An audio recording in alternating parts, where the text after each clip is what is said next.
மகாபாரதம் சௌத்திக பருவம். உபபருவம் 1. சௌத்திக பருவம்.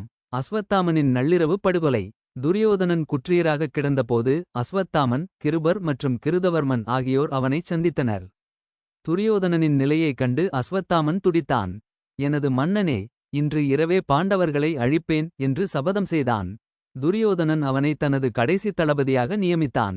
அன்று இரவு பாண்டவ வீரர்கள் அனைவரும் போரின் களைப்பில் ஆழ்ந்து உறங்கிக் கொண்டிருந்தனர்.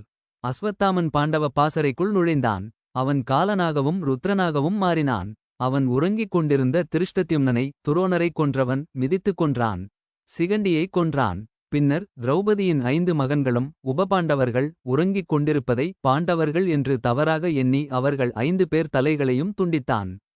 பாசறையில் இருந்த அனைவரையும் கொன்று குவித்தான். தீயிட்டு எரித்தான்.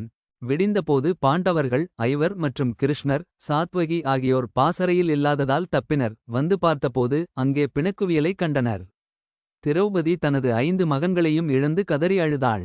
அஸ்வத்தாமனைக் கொன்று அவனது நெற்றியில் உள்ள மணியைக் கொண்டு வாருங்கள் என்று சபதம் செய்தாள். அடுத்த உபபருவத்தில் ஐஷீக பருவம் மற்றும் அஸ்வத்தாமனின் பிரம்மாஸ்திரமும் கருவில் இருந்த குழந்தையின் அழிவும் பற்றி விரிவாகக் காண்போம்.